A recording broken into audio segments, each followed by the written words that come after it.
अखण्डानन्दरूपाय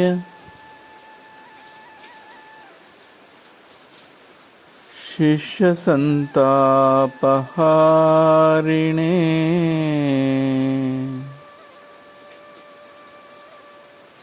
पूर्णानन्दबोधाय श्रीसद्गुरुवे नमो नमः।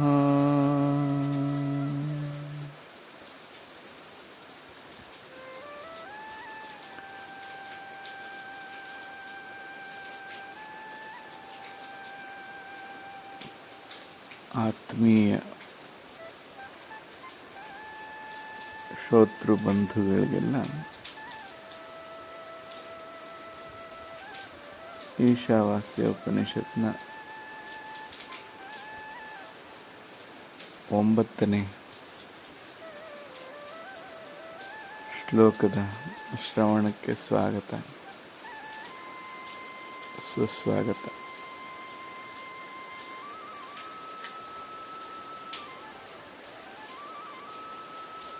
ಋಷಿಗಳು, ಮಹಾತ್ಮರು ಏನೋ ದೊಡ್ಡ ಕಾರಣವನ್ನಿಟ್ಟುಕೊಂಡೇ ಪ್ರತಿಯೊಂದನ್ನು ಮಾಡ್ತಾರೆ. ಅವರು ನಿನ್ನೆ ಅತ್ಯಂತ ಕ್ಲಿಷ್ಟವಾಗಿ ಹೇಳಿದ್ರು 8ನೇ ಶ್ಲೋಕದಲ್ಲಿ. ಸಾಕಷ್ಟು ಜನ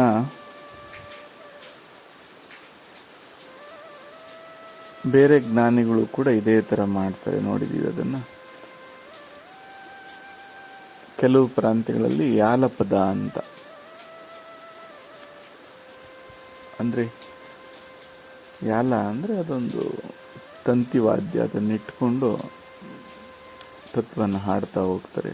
ಅದು ಎಷ್ಟು ಕ್ಲಿಷ್ಟವಾಗಿರ್ತದೆ ಅಂದರೆ ಯಾವ ರೀತಿಯಲ್ಲೂ ಅದಕ್ಕೆ ಉತ್ತರವನ್ನು ಕಂಡುಕೊಳ್ಳೋದಕ್ಕೆ ಸಾಧ್ಯವೇ ಇಲ್ಲ. ಯಾರು ನಿಜವಾಗ್ಲೂ ಎಚ್ಚೆತ್ತಿದಾನೋ, ಯಾರು ಜ್ಞಾನಿ ಆಗಿದ್ದಾನೋ ಅವನು ಮಾತ್ರನೇ ಅದಕ್ಕೆ ಉತ್ತರವನ್ನು ಕಂಡುಕೋಬಲ್ಲ. ಇದರ ಉದ್ದೇಶ ಯಥಾರ್ಥವನ್ನು ಅನುಭವಕ್ಕೆ ತಗೊಂಡವರು ಮಾತ್ರ ಅದನ್ನು ಗ್ರಹಣೆ ಮಾಡೋದಕ್ಕೆ ಸಾಧ್ಯ ಆಗುತ್ತೆ. ಮನಸ್ಸು ಬುದ್ಧಿಗಳಿಗೆ ಅದು ಯೋಚನೆ ಮಾಡಿ ಮಾಡಿ ಅದು ಎಟಕಲೇಬಾರದು. ಅದಕ್ಕೆ ಆ ಥರ ಒಂದು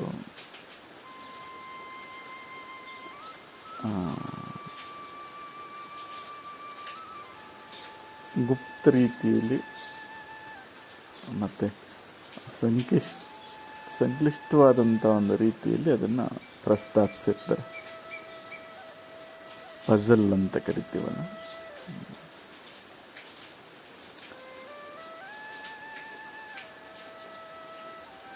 ಇಂದು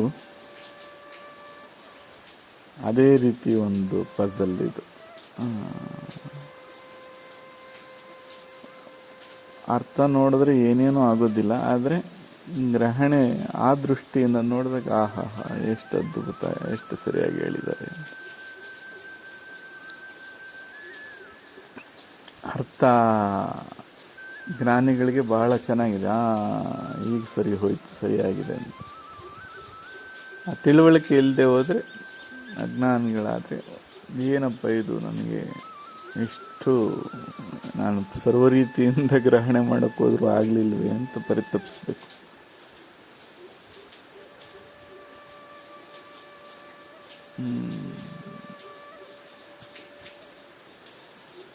ಹೀಗೆ ಸರ್ವಜ್ಞರು, ಇತ್ತೀಚೆಗೆ ಆದಂಥ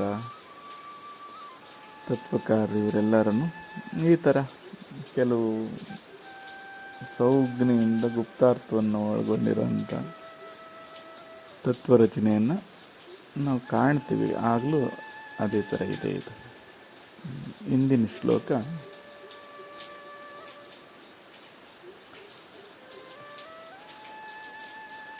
ಅಂಧಂ ತಮಃ ಪ್ರವಿಶ್ಯಂತಿ ಯೇ ಅವಿದ್ಯಾಂ ಉಪಾಸತೆ ತತೋ ಭೂಯ ಇವತೆ ತಮೋಯ ಉ ವಿದ್ಯಾಯಾಂ ರತಾಃ.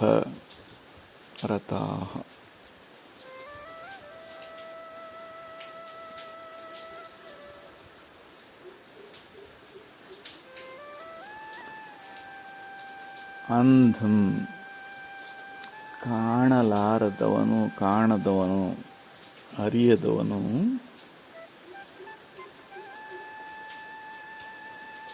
ತಮಃ ಪ್ರವಿಶ್ಯಂತಿ ಕತ್ತಲೆಗೆ ಎಸೆಯಲ್ಪಡ್ತಾನೆ, ಪ್ರವೇಶಿಸ್ತಾನೆ, ಬೀಳ್ತಾನೆ. ಯಾರು? ಯೇ ಅವಿದ್ಯಾಂ ಉಪಾಸತೆ,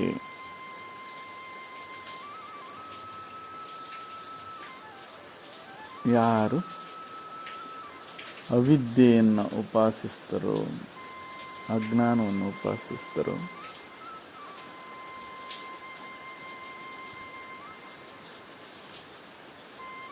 ಅವರು ಕಾಣಲಾಗದಂಥ ಒಂದು ಅವಸ್ಥೆಗೆ, ಕತ್ತಲೆಗೆ, ಮೂಢತ್ವಕ್ಕೆ ತಳ್ಳಲ್ಪಡ್ತಾರೆ.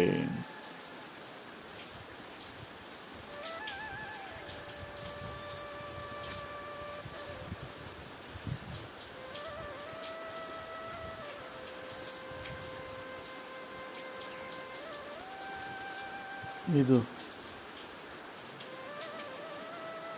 ಒಂದನ್ನೊಂದು ನುಂಗು ಬಿಟ್ಟಿರ್ತದೆ ಅಂತ.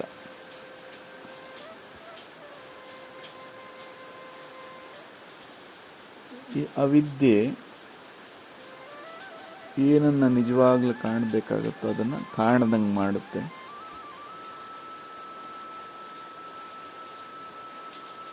ಅಂತ ಕಾಣಲಾಗದ ಅವಸ್ಥೆಯಲ್ಲಿರುವವನಿಗೆ ಅವಿದ್ಯೆನೇ ಕಾಣುತ್ತೆ.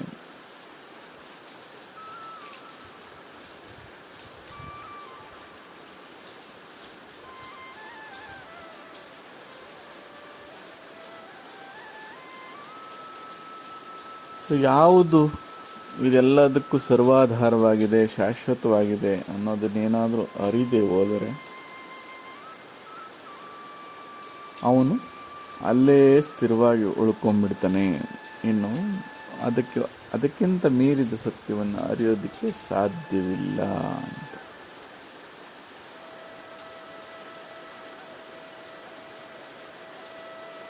ತತೋ ಭೂಯ ಇವ ತೇ ತಮೋಯ ವಿದ್ಯಾಯಾಂ ರತಾಃ. ಯಾಕೆ ಹಂಗಂತೀಯ? ರತಾಃ.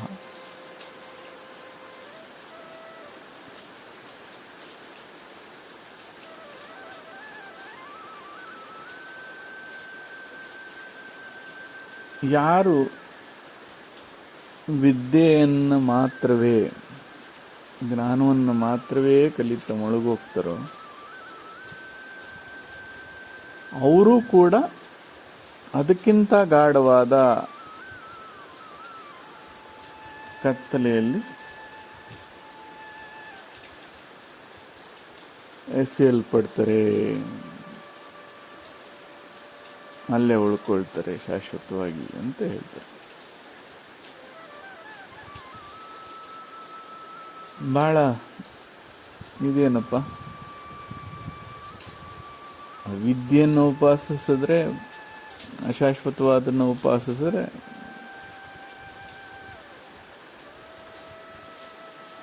ಕಾಣಲಾರದ ಕತ್ಲೆಗೆ ಹೋಗ್ತೀವಿ, ಕಾಣಲಾರದಂಥ ಒಂದು ಕುರುಡು ಪ್ರಪಂಚಕ್ಕೆ ಹೋಗ್ತಾನೆ ಅಂತ ಹೇಳೋಂಥದ್ದು ಅದು ಸರಿ ಅನಿಸ್ತದೆ. ಆದರೆ ವಿದ್ಯೆ ಹಿಂದೆ ಹೋದಂಥವನು ಅದಕ್ಕಿಂತ ಗಾಢ ಕತ್ಲೆಗೆ ಎಸೆಯಲ್ಪಡ್ತಾನೆ ಅಂದರೆ ಇದೇನಿದು ಅಂತ.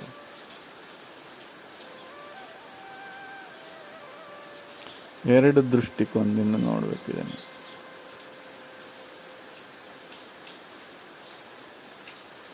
ಸೊ ಮೊದಲನೇದು ಒಂಥರ ನೋಡೋಣ.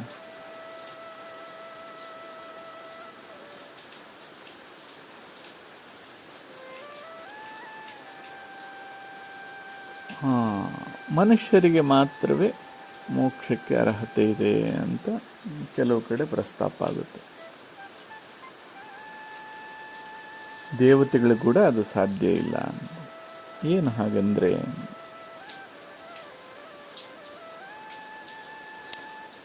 ಅನಿಮಿಷರು ಅಂತ ಕರೀತಾರೆ. ಅಂದರೆ ನಿಮಿಷ ಅಂದರೆ ಈ ಕಣ್ಣನ್ನು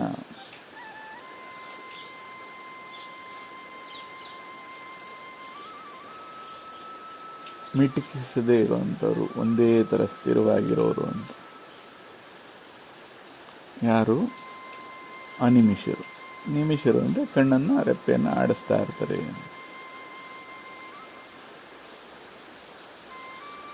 ಸೊ ಅವರಿಗೆ ದೇವತೆಗಳು, ದೇವತಾ ಸ್ವರೂಪಿಗಳು, ಅವತಾರಿಗಳು ಅಂತ ಕರೀತಾರೆ. ಯಾರು ಕಣ್ಣನ್ನು ಸ್ಥಿರವಾಗಿ ಇಟ್ಕೊಂಡಿರ್ತಾರೋ, ಮಿಟುಕಿಸದೇ ಇರ್ತಾರೋ ಅವರಿಗೆ.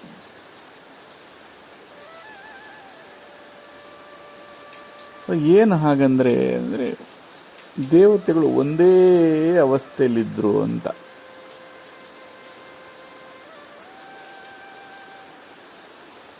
ಆದರೆ ಮನುಷ್ಯನಿಗೂ 4 ಅವಸ್ಥೆಗಳು: ಜಾಗರವಿದೆ, ಸ್ವಪ್ನವಿದೆ, ಸುಷುಪ್ತಿ ಇದೆ, ತುರ್ಯವಿದೆ. ಜೀವಿ ಮನುಷ್ಯ ಏನಿದೆ, 4 ಅವಸ್ಥೆಗಳಿದೆ.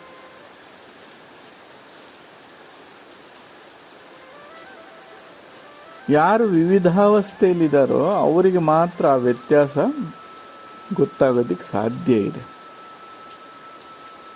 ಈಗ ಸದಾ ಜಾಗರದಲ್ಲೇ ಇರುವಂಥ ನೀವು ಸ್ವಪ್ನ ಅಂದರೆ ಏನು ಅಂತ ಅರ್ಥ ಆಗಬೇಕು. ಸದಾ ಸ್ವಪ್ನದಲ್ಲಿರೋಂಥವನಿಗೆ ಉಳಿದ ಜಾಗೃತ ಸುಷುಪ್ತಿ ಅಂದರೆ ಏನು ಅರ್ಥ ಆಗಬೇಕು. ಅಥವಾ ಸದಾ ಸುಷುಪ್ತಿಲಿರುವಂಥವನಿಗೆ ಇನ್ನು ಉಳಿದ ಅವಸ್ಥೆಗಳು ಹೇಗೆ ಅರ್ಥ ಆಗಬೇಕು. ಹಾಗೆ ಬೇರೆ ಬೇರೆ ಅವಸ್ಥೆಗಳನ್ನು ಹೊಂದದ ಹೊರತು, ಅದನ್ನು ಗಮನಿಸದ ಹೊರತು, ಗ್ರಹಿಸದ ಹೊರತು ಇನ್ನೊಂದಿದೆ ಅನ್ನುವಂಥದ್ದು ಗೊತ್ತಾಗೋದಿಲ್ಲ. ಈಗ ಸದಾ ನೀರಲ್ಲೇ ಮುಳುಗಿದ್ರೆ ನೀರೇನು ಅಂತ ಮೀನು ಕೇಳಿದ್ರೆ ಗೊತ್ತಾಗಲ್ಲ. ಅದು ಸ್ವಲ್ಪ ಮೇಲೆ ಎತ್ತದ್ರಷ್ಟೇ, ಓಹೋ ಉಸಿರಾಡೋಕ್ಕಾಗದಂಥ ಪರಿಸ್ಥಿತಿ ಬಂದ್ರಷ್ಟೇ ನೀರಿದೆ ಅಂತ ಗೊತ್ತಾಗ್ತದೆ. ಹಾಗೆ ಅದರಲ್ಲೇ ಒಂದೇ ಅವಸ್ಥೆಯಲ್ಲೇ ಇರುವಂಥ ದೇವತೆಗಳಿಗೆ ಸತ್ಯದ ಪರಿಚಯ ಆಗೋದಕ್ಕೆ ಸಾಧ್ಯ ಇಲ್ಲ.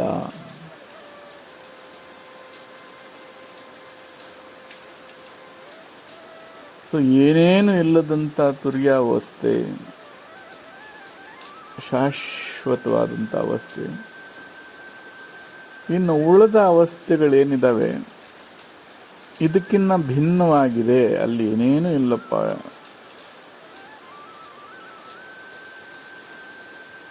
ಇಲ್ಲಿ ಕಂಡಂಥವು ಆನಂದದ ಸಮೇತ, ಸಚ್ಚಿದಾನಂದದ ಸಮೇತ, ಇನ್ನು ಉಳಿದಂಥ ಸೂಕ್ಷ್ಮ ಸ್ಥೂಲಗಳ ಸಮೇತ ಏನೇನು ಇಲ್ಲದೆ ಇದೆ, ಅತೀತವಾಗಿದೆ, ನಿರ್ಗುಣ ಅಂತ ಕರ್ಕೋತೀವಿ ಅದನ್ನು. ಯಾವಾಗ ಸಾಧ್ಯ ಅದು? ಈ ಅವಸ್ಥೆಗಳು ಬೇರೆ ಬೇರೆ ಅವಸ್ಥೆಯನ್ನು ನೋಡಿದಂಥವನಿಗೆ ಮಾತ್ರ, ತಿಳಿದಂಥವನಿಗೆ ಮಾತ್ರ ಅಂತ.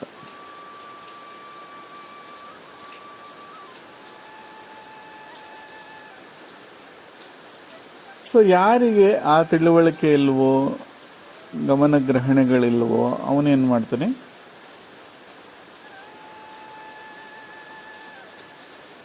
ಯಾವಾಗಲೂ ಅವಿದ್ಯೆ ಉಪಾಸನೆಯಲ್ಲೇನೆ ಮುಳುಗೋಗಿರ್ತಾನೆ. ಅಥವಾ ಅವಿದ್ಯೆಯಲ್ಲಿ ಉಪಾಸನೆಯನ್ನು ಮಾಡ್ತಾ ಇರೋವಂಥವ್ರು ಏನೂ ಕಾಣದಾರದಂಥ ಅಂಥ ಅಂಧ ವ್ಯವಸ್ಥೆಯಲ್ಲಿ ಉಳಿದೋಗ್ತಾರೆ ಅಂತ ಹೇಳ್ತಾ ಇದ್ದಾರೆ. ಅದು ಎಲ್ಲರಿಗೂ ಅರ್ಥ ಆಗ್ತದೆ.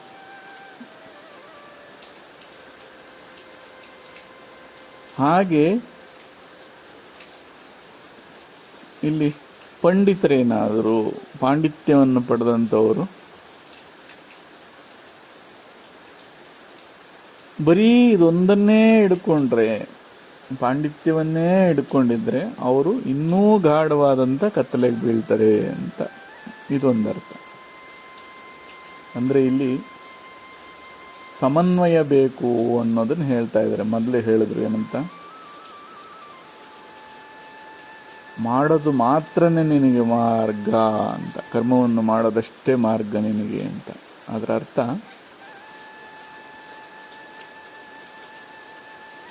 ಇಲ್ಲಿ ಕರ್ಮಯೋಗ, ಭಕ್ತಿಯೋಗ, ಕರ್ಮಯೋಗ, ಸಾಧನೆ ಮತ್ತು ಜ್ಞಾನ ಇವನ್ನೆಲ್ಲದನ್ನು ಜೊತೆಲಿ ಇಟ್ಟುಕೊಂಡು ಹೋದ್ರೆ ಅಷ್ಟೇ ನಿನಗೆ ಸಾಧ್ಯತೆ ಇದೆ ಅಂತ. ಬರೀ ಪಾಂಡಿತ್ಯದಿಂದ ಮಾತ್ರ ಇದನ್ನು ಗಳಿಸೋದಿಕ್ಕೆ ಸಾಧ್ಯ ಇಲ್ಲ. ಇನ್ನೂ ಕತ್ತಲೆ ಹೊರಟೋಗ್ತೀಯಾ, ಇನ್ನೆಂದೂ ವಾಪಸ್ ಬರೋದಕ್ಕಾಗದಂಥ ಅವಸ್ಥೆಗೆ ಹೋಗ್ತೀಯಾ ಅಂತ ಈ ಥರ ಒಂದು ಸಂಜ್ಞೆಯನ್ನು ಗ್ರಹಿಸಬೇಕು.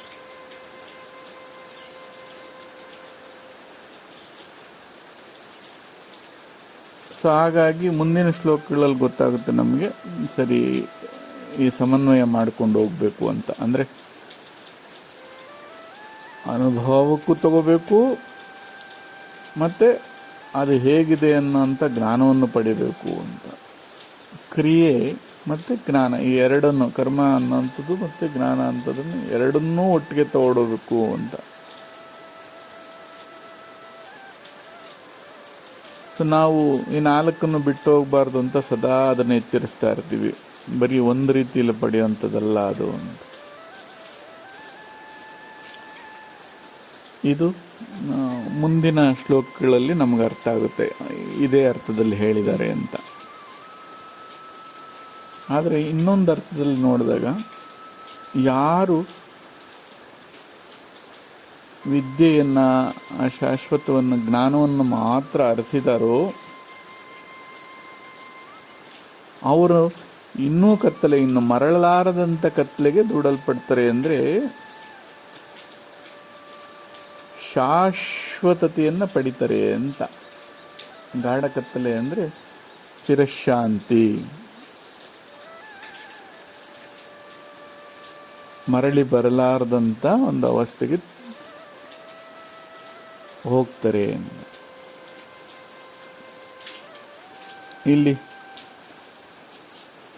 ನಾವು ಕರೆಯುವಂಥ ನಿದ್ರೆಗೂ ಸಾವುಗೂ ಏನು ವ್ಯತ್ಯಾಸ ಇಲ್ಲ. ಅಲ್ಲಿ ಎಲ್ಲ ಮುಳುಗುತ್ತದೆ, ಇಲ್ಲಿ ಎಲ್ಲ ಮುಳುಗುತ್ತದೆ. ಯಾವುದ್ರಲ್ಲಿ ಮುಳುಗ್ತಾ ಇದ್ದೀವಿ ಅಂತ ಒಮ್ಮೆ ಅದಕ್ಕೆ ಸಾಕ್ಷಿಯಾಗಿದ್ರು ಅಂದರೆ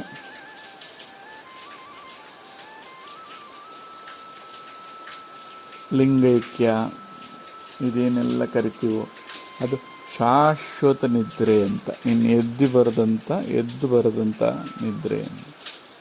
ಮತ್ತೆ ಮರಳಿ ಬರ್ತಾ ಇದ್ರೆ ಅದಕ್ಕೆ ಜನ್ಮ ಅಂತ ಕರಿತಾ ಇದ್ದೀವಿ.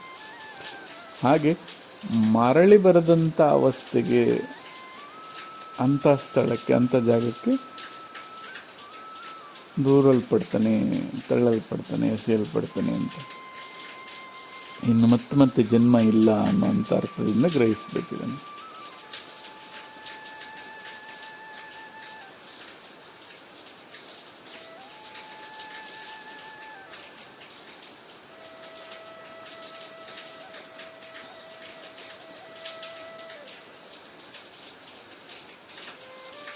ಹಾಗೆ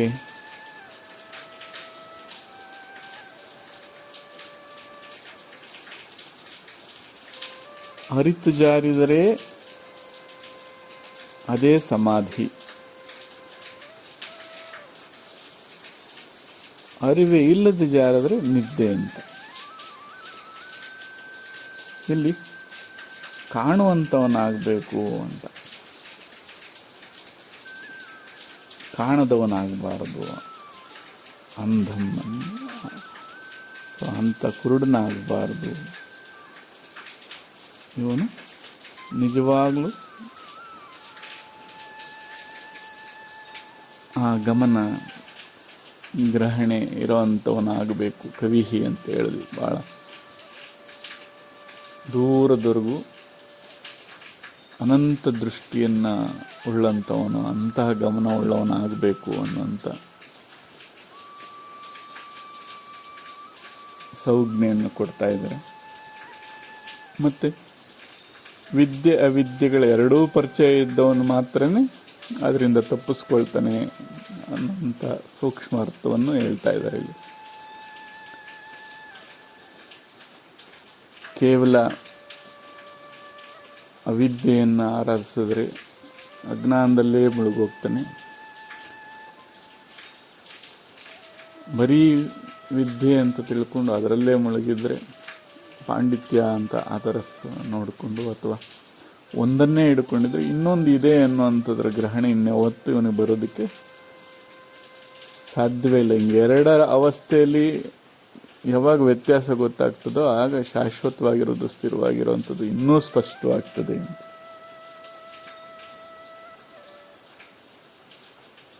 ಹೇಗೆ ಜಾಗೃತ ಸ್ವಪ್ನ ಸುಷುಪ್ತಿ ತುರ್ಯಾವಸ್ಥೆಗಳಿಂದ ಬದಲಾಗ್ತಾ ಇರೋದ್ರಿಂದ ಓಹೋ ಯಾವುದು ಸ್ಥಿರವಾಗಿದೆ ಅನ್ನೋ ತಿಳುವಳಿಕೆಗೆ ಬರ್ತದೋ,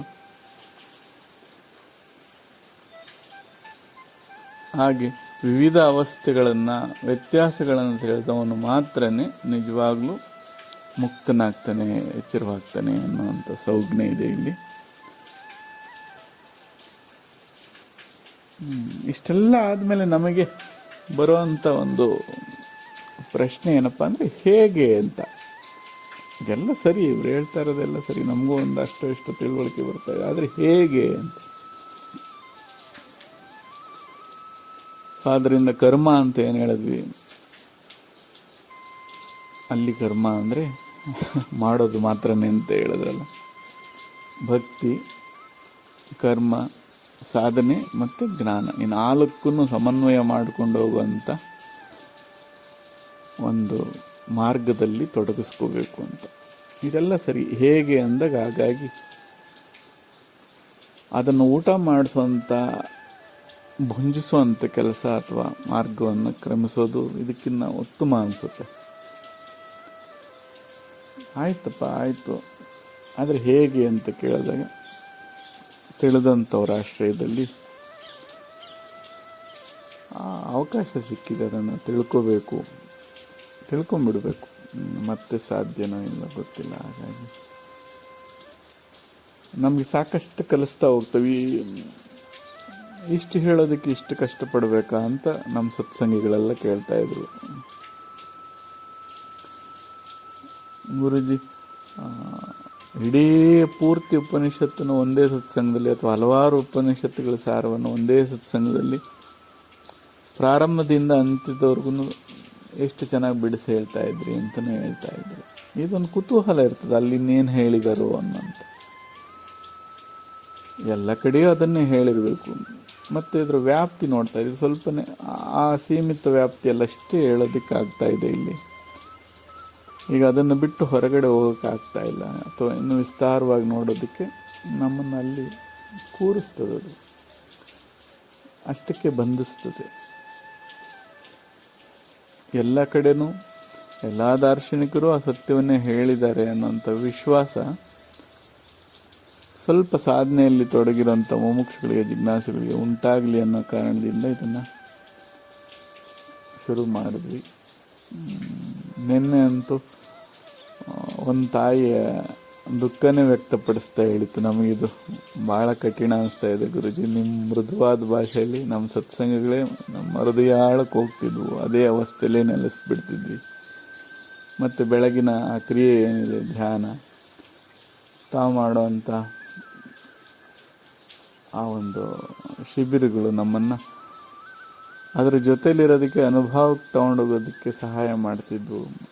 ಇವೆಲ್ಲದಕ್ಕೂ ಮಿತಿ ಇದೆ ಅನಿಸುತ್ತೆ. ಹೌದು, ಮಿತಿ ಇದೆ, ಇಲ್ಲ ಅಂತ ಇಲ್ಲ. ಆದರೆ ಏನೂ ಇಲ್ಲದಾಗ ಅದ್ರ ಜೊತೆಯಲ್ಲಿ ಮೆತ್ಕೊಂಡಿರೋವಂಥದ್ದು ಇದು ಸದಾ ನಾವು ಅದೇ ಟ್ರ್ಯಾಕಲ್ಲಿ ಇರೋದಕ್ಕೆ ಸಹಾಯ ಮಾಡ್ತದೆ ಅಂತ ಭಾವಿಸ್ತಾ,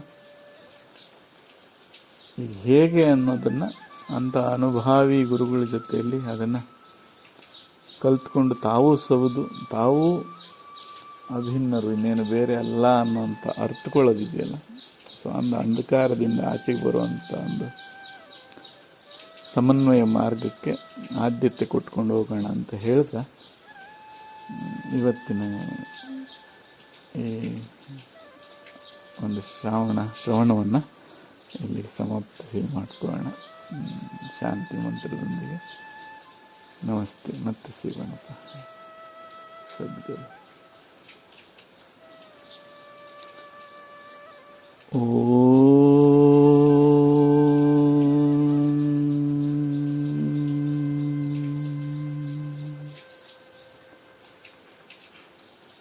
सहनाववतु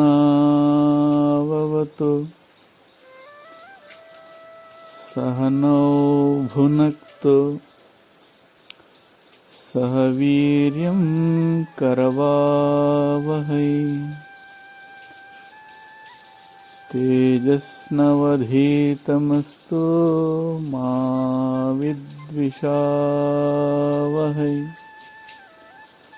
ओम शांति शांति. जय सद्गुरु. नमस्ते, ಮತ್ತೆ